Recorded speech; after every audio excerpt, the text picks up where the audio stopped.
몇 달 전에 프랑스 파리에서 열렸던 제33회 하계올림픽을 기억하실 것입니다. 근데 이 하계올림픽은 말도 많고 탈도 많았던 굉장히 구설수에 올랐던 올림픽이었는데요. 그 이유는 뭐냐면 이 올림픽이 올림픽 정신에 맞지 않게 동성애와 이런 퀴어 문화 그리고 젠더 이슈들이 굉장히 노골적으로 부각되어지는 그런 퍼포먼스를 진행했기 때문에 전 세계의 공분 그리고 기독교의 공분을 쌓았습니다. 그래서 사실 이 파리 올림픽은 여러 면에서 굉장히 오점을 많이 남긴 올림픽이었는데요. 대표적으로 문제가 된 장면이 바로 이 장면입니다. 아마 매체들을 통해서 이 장면을 보셨을 겁니다. 이 드래그 퀸이라고 불리는 여장 남자, 그러니까 뭐 게이, 소위 말해서 동성애 혹은 트랜스젠더를 뜻하는 거죠. 이런 사람들이 누가 봐도 예수님과 제자들의 최후의 만찬을 패러디한 이 모습으로 마치 기독교와 예수님의 사역을 조롱하듯이 그렇게 퍼포먼스를 하는 이것들이 전 세계를 경악케 했습니다. 심지어 뭐 별로 신앙이 좋을 것 같지도 않는 테슬라의 일론 머스크까지도 이것은 기독교의 굉장히 무례한 일이라고 평가할 정도로 많은 사람들의 공분을 자아냈습니다. 사실 비단 파리 올림픽뿐만 아니라 우리 사회에는 오래전부터 이미 동성애와 젠더 이슈가 뜨거운 감자가 된 지가 오래입니다. 사회 곳곳에서, 세계 곳곳에서 이 동성애라든지 트랜스젠더 혹은 이 젠더에 대한 이슈들은 지금도 굉장히 많은 크고 작은 논란들을 일으키고 있는 것이 사실입니다. 우리나라도 마찬가지인데요. 특별히 지난 주일 바로 10월 31일이었습니다. 한국의 많은 교회들이 동성애와 젠더 이슈의 가장 중요한 쟁점 중에 하나인 포괄적 차별금지법 제정을 반대하는 대규모 집회를 광화문과 서울 도처에서 진행을 했죠. 물론 저희 교회는 미리 잡힌 야외 예배 때문에 참여하지는 못했지만 정말 많은 교회들이 참여했고 정말 많은 성도님들이 뜨거운 마음을 가지고 그곳에 가셔서 포괄적 차별금지법 제정을 반대하는 예배를 드렸습니다. 우리가 매체를 통해서 많이들 보셨을 것입니다. 아마 많은 성도님들이 이 포괄적 차별금지법에 대한 궁금증이 있으실 겁니다. 그리고 실제로 성도님들 중에 많은 분들이 저에게도 개인적인 의견들을 물어오시기도 했는데 죄송하지만 저는 오늘 말씀을 통해서는 이 포괄적 차별금지법에 대한 이야기는 하지 않을 것입니다. 왜냐하면 이 포괄적 차별금지법은요, 우리가 원하든 원치 않든 이미 이 정치적인 진보와 보수의 정치적인 이데올로기로 확장되어져 버린 상태입니다. 그래서 어떤 의견을 제가 여기서 보탠다는 게 옳지 않다고 저는 판단을 하고요. 물론 저도 개인적인 의견이 있습니다. 하지만 제가 설교자로서 또 목회적인 신념으로 이 강대상에서는 진리의 말씀만이 선포되어지는 게 옳다고 생각합니다.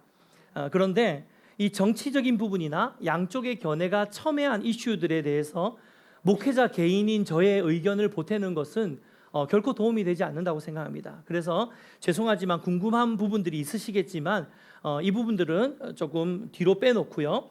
저는 오늘 이 동성애 자체에 대한 이 동성애에 대한 성경적인 관점에 대한 부분만 제가 함께 좀 나누는 시간들을 가졌으면 좋겠습니다. 첨언을 좀 해드리자면요. 개인적으로 제가 드리는 부탁은 뭐냐면 교회의 셀 모임 안에서도 이 포괄적 차별금지법이라든지 혹은 이 선거철만 되면은 뭐 누가 맞니, 누구를 뽑아야 되니 하는 이런 정치적인 이슈에 대해서는 절대로 가급적도 아닙니다. 절대로 나누지 마십시오. 왜냐하면 이것은 진리냐 진리가 아니냐의 문제가 아닙니다.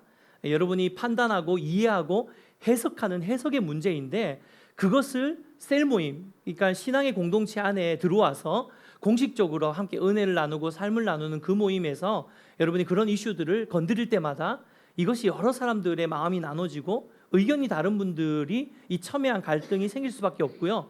그리고 실제로 우리의 대적 원수는 어떻게든지 공동체를 깨트리려는 전략들을 갖고 있기 때문에 이러한 예민한 이슈들이 교회 안에 다루어질 때는 반드시 문제가 생길 수밖에 없습니다. 그래서 여러분의 개인적인 의견들은 분명히 여러분이 기도하시면서 판단하시는 부분들이 있으시겠지만 이런 부분들이 공동체적으로는 이 예민한 진리가 아닌 것에 대해서 우리가 왈가왈가하는 것은 옳지 않다고 생각합니다. 아마들 우리 성도님들 다들 성숙하시기 때문에 제가 어떤 이야기를 하고 있는지 다 이해하고 계시리라고 믿습니다. 자, 그래서 저는 오늘 말씀을 통해서 이 법 조항의 옳고 그름을 따지기 전에 먼저 이 동성애 자체를 바라보는 복음적인 관점이 과연 무엇인가에 대해서 함께 말씀을 나누려고 하는데요. 성경에서 가장 먼저 동성애가 등장하는 부분은 창세기 19장입니다. 창세기 19장에 동성애가 등장한다는 게 무슨 뜻입니까? 이 동성애의 역사가 굉장히 길다는 거죠. 굉장히 오래된 역사예요. 이 근래에 일어난 이슈가 아니라 이 동성애의 문제는 이 성경 시대부터 아주 초창기부터 인류가 생기고 얼마 있지 않을 때부터 이 동성애가 나왔다는 것은 뭐냐면 이 인간의 이 원죄로 인해 타락한 인간의 본성 안에 이러한 어떤 욕망과 욕구가 있다는 것이죠, 사실. 네. 그런데요, 창세기 19장에 보면 이 하나님의 천사들이 타락한 소돔성을 정탐하기 위해서 소돔성에 살고 있었던 아브라함의 조카였던 롯의 집을 방문합니다. 그런데 이 천사들이 이 소돔성에 방문했다는 소문이 소돔성 가운데 퍼지게 되었고, 이 소돔성에 있었던 수많은 남자들이 이 새로운 뉴페이스가 왔다는 이야기를 듣고 이들을 겁탈하기 위해서, 동성애를 저지르기 위해서 롯의 집 앞으로 때로 몰려온 것이죠. 그러면서 롯에게 청구합니다. 창세기 19장 5절 말씀 같이 읽겠습니다. 함께 읽겠습니다. 시작. 롯을 부르고 그에게 이르되 오늘 밤에 내게 온 사람들이 어디 있느냐 이끌어내라. 우리가 그들을 상관하리라.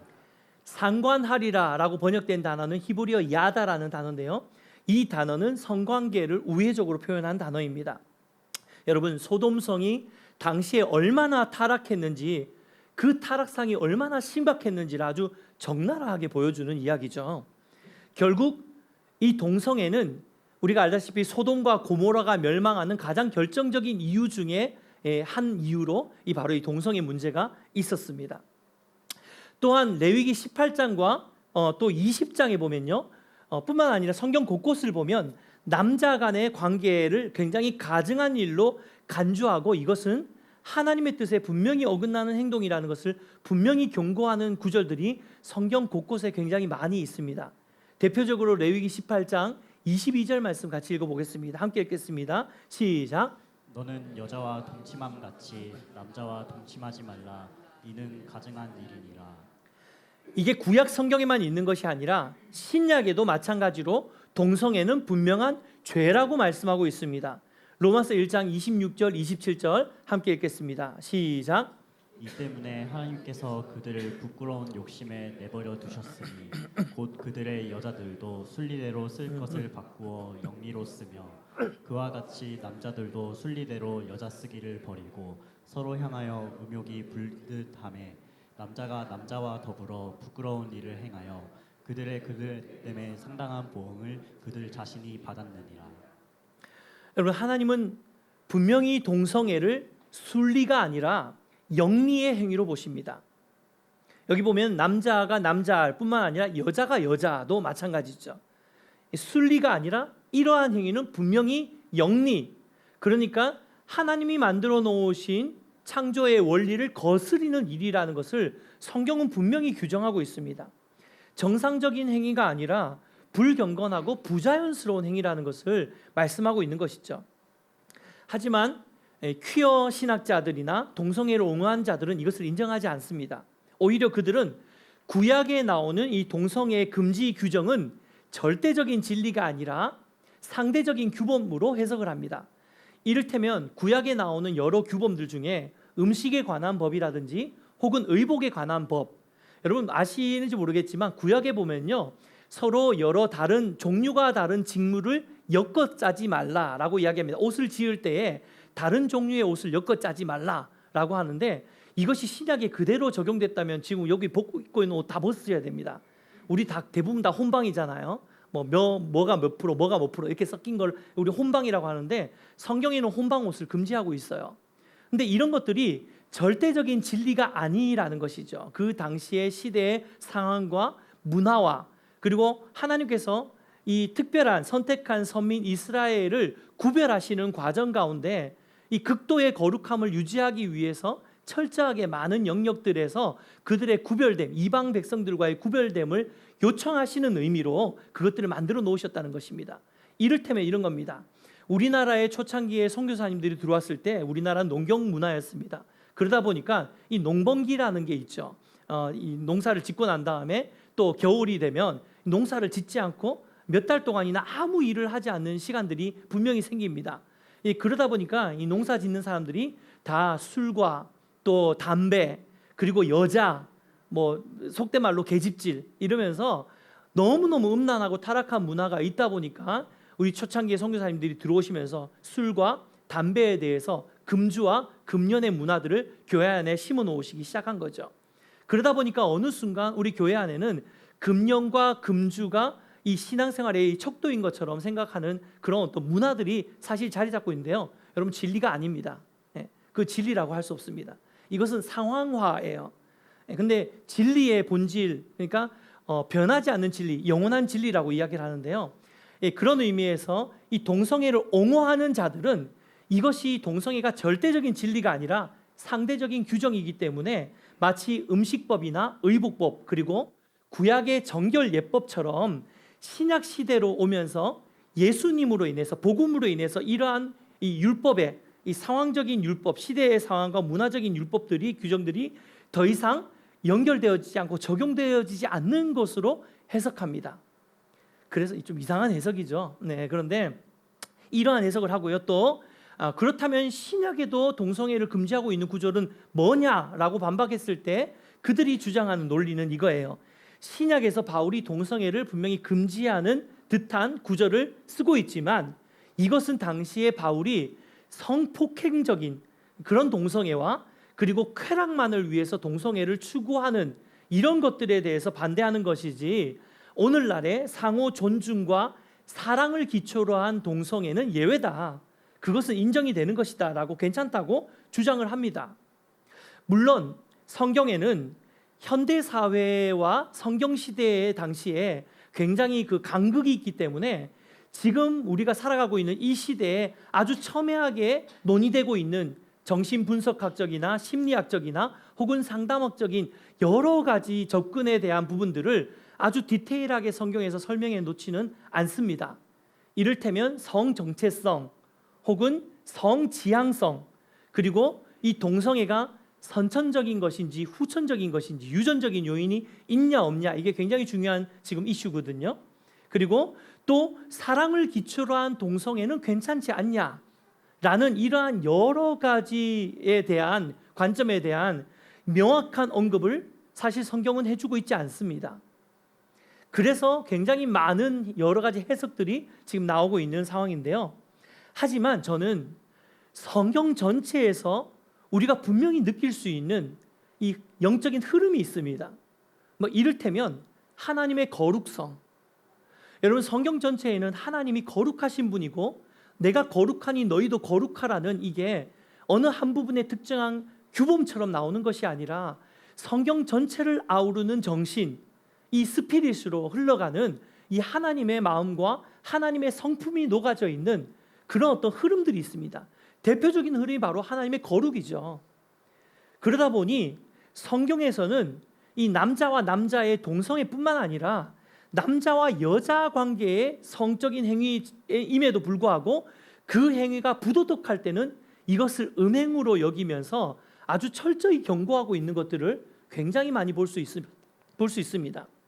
하나님께서 이 남녀 간의 부도덕한 음행의 행위에 대해서도 강하게 경고하고 계시는데 하물며 하나님이 남자와 남자의 이 동성애를 인정한다라는 그들의 주장은 설득력을 가질 수가 없습니다. 그럼에도 불구하고 이 동성애에 대한 이 신학적인 논쟁은 지금도 굉장히 열심히 진행 중에 여전히 진행 중에 첨예하게 진행 중에 있고요. 여러분 놀라운 사실은요. 사실 우리나라는 굉장히 보수적인 신앙 안에 감사하게 되게 말씀 중심의 보수적인 신앙 안에서 우리가 교육을 받은 교회들과 성도들이 많아서 그나마 다행이지만 지금 전 세계적으로는 사실 동성애를 옹호하는 쪽의 신학이 더 힘을 받고 있다는 거 아십니까? 이건 참 놀라운 사실입니다.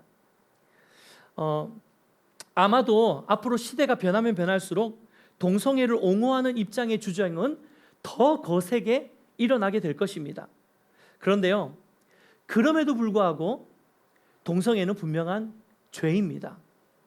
왜냐하면 여러분, 동성애의 본질 안에는 하나님의 주권을 따르는 삶이 아니라 자기 자신이 주인 되는 삶의 근원이 그 안에 있기 때문입니다. 여러분, 우리가 잘 아는 창세기 1장 27절 말씀을 보면요, 이 하나님이 인간을 창조하실 때에 분명히 자기 형상대로 사람을 창조하시면서 남자와 여자로 창조하셨다라고 기록되어 있습니다. 우리가 지난주 말씀에도 이 말씀을 참고 구절로 읽었는데요. 그리고 이 남자와 아내가 합하여서 둘이 한 몸이 되라라는 말씀이 창세기에 나와요. 뿐만 아니라 이것은 신약의 에베소서 5장에도 동일하게 반복되어집니다. 우리가 예식장, 결혼 예식장 가면은 흔히 많이 쓰는 그 본문 중에 하나가 바로 에베소서 5장이잖아요. 이 남자와 여자가 부모를 떠나서 둘이 한 몸이 될지다라고 하는 이 구절입니다. 그러니까 하나님은 분명히 남자와 여자, 그러니까 남성과 여성 이 두 가지 성을 창조하셨고, 이 창조 질서에 따라서 부부의 관계 안에 남자와 여자가 서로 연합하여 사는 것이 하나님의 주권과 하나님의 다스림에 합당한 삶이라는 것을 의미하고 있는 것입니다. 뿐만 아니라 여러분, 이러한 남성과 여성의 사랑과 연합은 더 나아가서 하나님이 인간에게 부여해 주신 가장 핵심적인 사명, 그것이 무엇입니까? 창세기 1장에 나왔던 생육하고 번성하여 땅에 충만하라, 땅을 다스리라, 하나님의 나라를 이 땅 가운데 확장하는 것. 남자와 여자의 두 성이 만나서 부부의 관계 안에 연합하고 사랑할 때에 그 사랑의 열매로 또 다른 믿음의 세대들이 태어나게 되는 것이고요. 오늘 우리 리나처럼 이 믿음의 세대들이 이 땅 가운데 계속해서 확장되어지면서 생육하고 번성하여 온 땅 가운데 하나님의 백성들이 하나님의 주권과 하나님의 권위를 가지고 이 땅을 하나님의 나라로 통치해 나가는 것, 이것이 바로 하나님께서 창조 때 부여해 주신, 인간에게 부여해 주신 가장 핵심적인 사명이었다는 것입니다. 따라서 동성애를 통해서는 결코 하나님의 이 창조의 질서와 의도를 구현해낼 수 없습니다. 동성과 동성 간의 관계의 결혼이 인정된다고 하면 그 결혼의 가정이라는 이 왜곡된 가정의 안에서 어떠한 열매도 나올 수 없는 것입니다. 아무런 생육과 아무런 다음 세대의 소망들을 가질 수 없는 것이죠. 결국 남성 간의 사랑 혹은 여성 간의 사랑 혹은 하나님이 창조하신 성별을 초월해서 자신이 원하는 대로 성적인 정체성을 가지고 성적인 지향성으로 자신의 성을 선택하고 조정하는, 이것이 바로 젠더거든요. 그러니까 생물학적인 성인 섹스와 인간이 자신의 사회적인 어떤 그 틀 안에서 자기 스스로가 선택하고 조정하는 성을 우린 젠더라고 이야기를 합니다. 그러니까 이러한 하나님의 창조의 질서와 원리에 어긋나는 이 젠더 사상은 결국 무엇입니까? 이 성의 영역에 있어서 하나님의 주권에 순종하기보다는 내가 내 의지로, 내 욕망으로, 내가 원하고 끌리는 쪽으로 내가 주인 되는 삶을 선택하는 것입니다.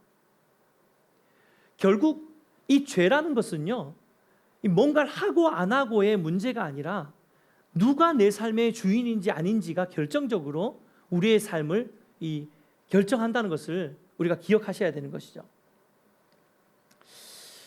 그런 의미에서 동성애가 죄가 아니다라고 이야기하는, 동성애는 자연스러운 것이다라고 이야기하는, 혹은 동성애는 하나님이 인정하시는 영역이다라고 이야기하는 부분들은 우리가 말씀 안에서 절대로 인정이 되어질 수 없는 것입니다. 그래서 이 부분에 있어서 특별히 작년 성도님들은 그나마 나은데, 우리 이제 2부 예배 때 우리 청년 세대들과 함께 또 이 말씀을 나눌 텐데요. 지금 우리 청년들 안에는 알게 모르게 굉장히 얼마나 많이 이러한 영역에 있어서 많이 열려 있고, 이게 개방적인 것이 이게 옳은 일이다라는 사고를 가지고 있는 그런 세대들이 굉장히 많이 있는데요. 절대 그렇지 않습니다. 이 하나님의 진리의 말씀 안으로 들어가야 되는 줄 믿습니다. 하지만 여러분, 우리는 이 동성애에 대한 분명한 성경적인 관점을 가지고 있어야 하지만, 여러분, 세상을 향한 교회의 태도가 단순히 동성애는 죄다 아니다라는 이 정죄의 프레임만으로 접근을 해서는 안 됩니다. 단편적인 예로, 여러분, 불과 20년 전까지만 해도 한국교회 강단에서 설교를 통해서 이혼은 죄입니다 라는 것이 아주 강하게 선포되어졌어요. 아주 강력하게 정죄되어졌습니다. 하지만 20년이 지난 지금 통계적으로 결혼한 두 커플 중에 한 커플이 이혼을 한다고 합니다. 그리고 세상뿐만 아니라 이미 교회 안에도 굉장히 많은 성도님들의 가정이 깨어진 가정이고 이혼을 경험한 가정들이 너무 많은 게 현실이에요. 물론 시대가 변한다고 해서 이혼이 당연시될 수는 없습니다. 하나님이 가정이 깨어지는 것을 당연히 슬퍼하시죠. 기뻐하시지 않습니다. 하지만 그럼에도 불구하고 이 진심 어린 이해함 없이 이 정죄의 잣대만을 가지고 무언가를 판단하고 평가하는 것이 과연 옳은 일입니까? 신명기 24장 1절 말씀에 보면 구약의 율법 시대에도 이혼 증서를 써서 이혼하도록 허락해 주었습니다. 근데 이렇게 이혼을 허락해 준 것이 이혼을 용인하고 이혼을 인정하는 것이 아니라 이혼 증서, 모세의 율법대로 이혼 증서를 써서 이혼을 하라고 한 이유는 이혼을 장려하는 것이 아니라 당시의 사회 구조상 이혼 후에 무작정 버려져서 생계가 막막한 그런 여성들을 위한, 쉽게 말해서 이 사회적인 약자들을 위해서 하나님께서 배려해 주신 배려라는 것이죠. 따라서 오늘날 교회 역시도 이러한 여러 가지 여타한 문제들 앞에 정죄와 판단의 프레임으로만 그들에게 다가갈 것이 아니라 그들이 처한 상황과 아픔을 품고 이해하려고 노력하고 애쓸 때에 비로소 교회는 복음 안에서 그들과 진심의 소통을 나눌 수 있게 되는 것입니다. 따라서 동성애를 바라보는 우리는 두 가지의 복음적 결단을 내려야 합니다. 첫 번째는요, 진리의 말씀을 배우는 결단을 우리가 하셔야 합니다. 오늘 우리가 본문을 읽었던 에베소서 4장 13절, 14절 말씀을 다시 한번 읽어보겠습니다. 함께 읽겠습니다. 시작. 우리가 다 하나님의 아들을 믿는 것과 아는 일에 하나가 되어 온전한 사람을 이루어 그리스도의 장성한 분량이 충만한 데까지 이르리니 이는 우리가 이제부터 어린아이가 되지 아니하여 사람의 속임수와 간사한 유혹에 빠져 온갖 교훈의 풍조에 밀려 요동하지 않게 하려 함이라. 사도 바울이 에베소 교회에 쓴 편지이죠. 그런데 이 에베소 지역은요, 아마 아시겠지만 제가 설교를 통해서도 여러 번 이야기 드렸는데요, 수많은 아세라상이 있었던 곳이고 수많은 우상과 음란한 문화가 굉장히 만연했던 곳이 바로 에베소라는 지역이었습니다. 마치 지금 우리가 살아가는 이 세상과 굉장히 유사한 곳이 바로 에베소죠. 그래서 사도 바울은 이러한 수많은 세상의 거짓 진리와 교훈에 요동하고 빠지지 않도록, 에베소 안에 얼마나 많은 거짓 진리가 있었겠습니까? 쾌락을 추구하는 사람들도 있었을 거고요, 방탕한 자들도 있었을 거고요, 이것이 진리다라고 가르치는 수많은 거짓 교훈들이 있었을 텐데, 이러한 거짓 진리와 교훈에 빠지지 않게 우리가 되기 위해서는, 빠지지 않기 위해서는 단순히 하나님을 믿는 것에 멈춰 있지 말고 하나님을 아는 것까지 하나가 되어야 한다라고 이야기를 하고 있습니다. 하나님을 믿는 것과 아는 일에 하나가 될 때에 정말로 온전한 그리스도인으로 성장할 수 있다는 것을 사도 바울이 이야기하고 있는 것이죠. 그리스도를 아는 것이 무엇입니까? 진리의 말씀을 배우는 것입니다. 우리가 열심히 교회는 다니고 있어도, 신앙생활을 하고 주일날 예배는 드려도 세상에서 동성애에 대한 많은 이슈들과 그런 많은 접근들과 굉장히 설득력 있는 것 같은, 합리적인 것 같은, 이성적인 것 같은 그 논리로 우리를 공격해 올 때 우리가 진리의 말씀 안에 바로 서 있지 않으면 혹할 수밖에 없는 거예요. 이해가 넘어갈 수밖에 없는 것입니다. 그러니까 결국은 단순히 믿는 것으로 멈추지 말고 진리의 말씀을 제대로 배우고 알아서 더 온전한 그리스도인의 성장을 할 수 있도록 우리 스스로가 믿음의 결단을 내리셔야 되는 것입니다. 그런 의미에서 여러분, 우리의 신앙생활 가운데 혹시 하나님의 말씀에 대한 갈급함이 아직까지 여러분의 신앙생활이 없다면 여러분 어떠한 방법으로도 진리의 말씀을 배울 수 있는 여러분 기회들을 잡으셔야 됩니다. 큐티를 하시던가요. 이제 곧 조금 몇 달만 있으면 다시 이제 새로운 한 해가 시작되어지는데 여러분 막 다시 이제 새로운 마음으로 큐티 책을 좀 구독해서 여러분 매일매일 하나님 말씀 앞에 나아가는 훈련들을 하시거나 아니면 지금 우리 예배교회는 성경 통독반이 지금 진행되고 있습니다. 지금 신약이 이제 다 지금 통독이 되어져 가고 있는데요. 이렇게 성경 통독반을 통해서라도 계속해서 하나님 말씀을 붙들 수 있는 애씀 혹은 더 큰 결단으로 WBS 2년 과정의 성경 연구 스쿨 여러분 들어오셔서 말씀을 더 깊이 있게 알고 배우시려는 그 애씀이 우리에게 필요합니다. 두 번째로 동성애를 바라보며 내리는 우리의 두 번째 결단은요. 사랑 안에서 참된 것을 하는 것입니다. 에베소서 4장 15절 말씀 같이 읽겠습니다. 시작. 오직 사랑 안에서 참된 것을 하여 범사에 그에게까지 자랄지라. 그는 머리니 곧 그리스도라. 바울은 에베소 교회의 성도들을 향해서 진리가 무엇인지를 배우지만 그 진리는 사랑 안에서 행해야 된다는 것을 권면하고 있습니다. 저는 이것이 저와 여러분 그리고 지금의 우리 한국 교회에게 정말 중요한 메시지라고 생각합니다. 우리가 아무리 천사의 말을 하고 사람의 방언을 한다 할지라도 우리가 아무리 믿음의 무언가를 보여준다 하더라도 그 안에 사랑이 없으면 울리는 꽹과리와 같다라고 말씀하고 있어요. 그 안에 사랑이 없으면 아무것도 없습니다. 우리가 담고 있는 진리가 사랑이라는 아름다운 그릇에 담겨서 그들에게 전달되지 않는 한 우리는 그들의 삶 가운데 헛된 진리를 쫓아서 그것이 옳다고 생각하고 쫓아가고 있는 수많은 세상의 거짓들 가운데 어떠한 영향력도 줄 수 없고 어떠한 변화도 일으킬 수 없는 것입니다. 그래서 오직 사랑 안에 우리는 참된 것을 행해야 되는 줄 믿습니다. 말씀을 맺겠습니다. 제가 오늘 이 설교를 준비하면서 곰곰이 묵상하다가 한 가지 깨달은 사실이 있어요. 그것은 여러분 성경에서는요 하나님이 이 마지막 날에 우리를 심판하시는 의로운 심판장, 의로운 재판장이 된다고 성경은 우리에게 가르치고 계십니다. 그런데 하나님께서 마지막 날에 저와 여러분을 심판하시는 의로운 심판장이 되어서 의로운 재판장이 되어서 이 재판하시는 그 법정에서 예수님은 어떤 역할을 맡고 계시는지 여러분 아십니까? 요한일서 2장 1절 말씀은 이렇게 이야기합니다. 같이 읽겠습니다. 함께 읽겠습니다. 시작. 죄를 범하지 않게 하려 함이라. 만일 누가 죄를 범하여도 아버지 앞에서 우리에게 대언자가 있으니 곧 의로우신 예수 그리스도시라. 여러분 재미있는 사실은 하나님께서 마지막 심판의 자리에서 우리를 심판하실 때 예수님은 그 자리에서 우리의 변호자가 되어 주신다는 것입니다. 근데 정말 흥미로운 사실이 또 있어요. 계시록 12장 10절에 보면 바로 그 재판장에서 검사 역할을 하는 사람이 나옵니다. 죄를 고발하고 참소하는 자죠. 누군지 아십니까? 사단이에요. 너무 재밌지 않습니까? 마지막 심판의 자리에 섰을 때 재판장에서 법정에서 하나님의 법정에서 하나님은 판사의 자리에서 재판을 진행하실 것입니다.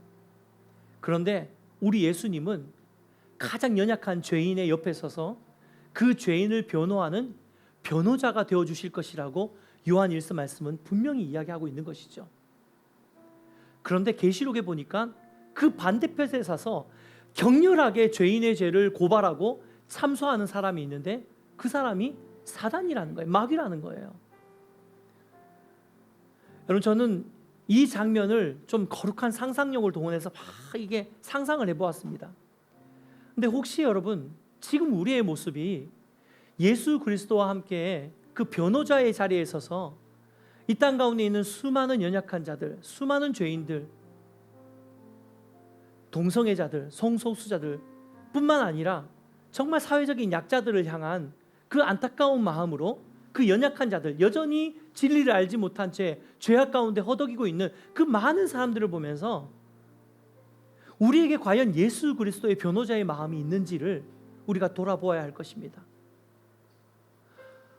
혹여라도 지금 한국 교회가 취하고 있는 스탠스가 참소하는 자의 스탠스에 서서 그 자리에서 격렬하게 이것은 죄다, 이것은 잘못된 일이다 라는 이 정죄의 프레임 안에서만, 혹은 우리가 그런 태도로만 세상 가운데 비춰지고 있는 것은 아닌지 우리는 돌아보아야 합니다.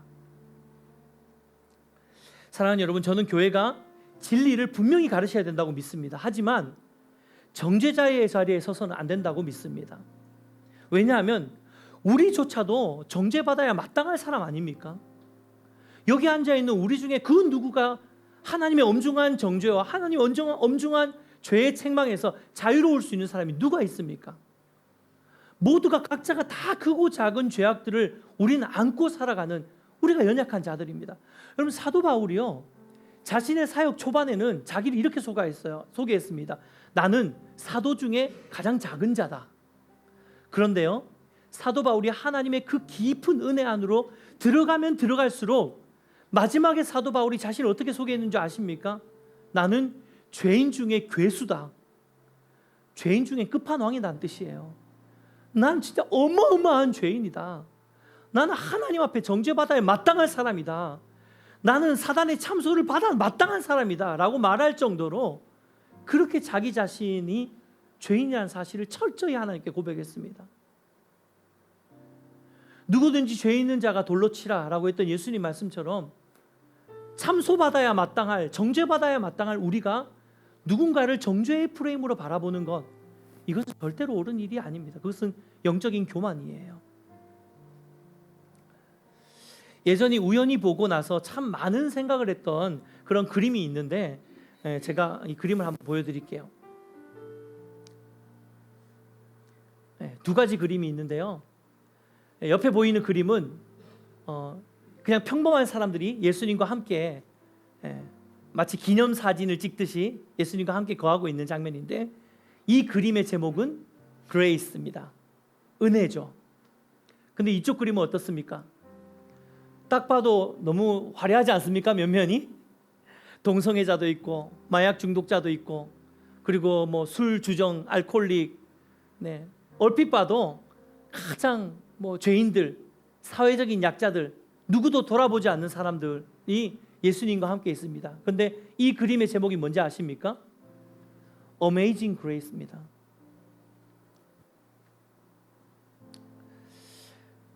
여러분, 기도하고 축복하는 것은 저와 여러분이, 그리고 우리 예배인 공동체가 이 하나님의 어메이징한 그레이스를 맛보는 공동체가 되기를 먼저 축복해 드립니다. 죽을 수밖에 없는 죄인을 살리시고 구원해 주시고, 억만 죄악 가운데 여전히 그 죄 가운데 허덕이고 있는 연약한 자임에도 불구하고 하나님께서 오래 참으시고 우리를 붙드시고 지금도 우리 삶 가운데 함께하고 계시고 내가 너를 사랑한다고 말씀해 주고 계시지 않습니까? 우리가 이 은혜를 입은 자들입니다. 그런데 지금 1년의 많은 과정들을 보면 저는 솔직히 두렵고 안타깝습니다. 야, 무슨 자신감일까? 안타까운 마음이 있어요. 물론 죄는 죄라는 것을 엄격히 이야기하고 가르쳐야 합니다. 하지만 세상과 소통할 때는요, 여러분, 지혜가 필요합니다. 교회가 정죄의 프레임으로 세상과 소통하기 시작하면 여러분, 20년 후에 교회는 세상 가운데 더 고립될 것입니다. 그게 하나님 원하시는 방법이 아니잖아요.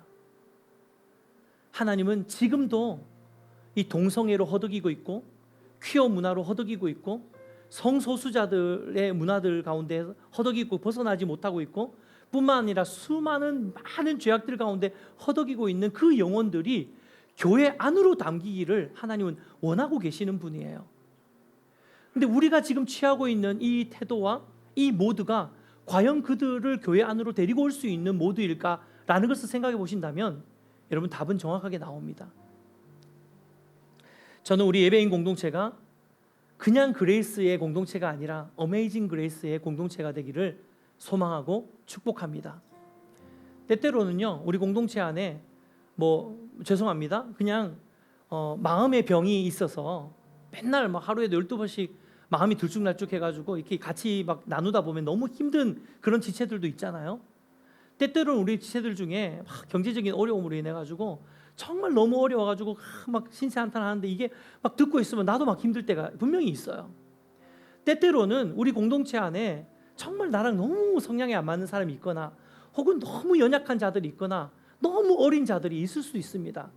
근데 그런 분들이 우리 안에 있는 것도 사실 여러분 어떠세요? 때때로는 힘들잖아요. 근데 저 사진에 있었던 저분들이 여기 앉아있다고 생각해 보십시오.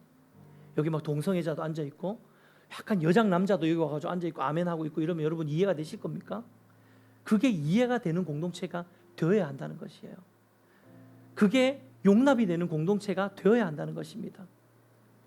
그것이 자연스러운 공동체가 되어야 한다는 거예요.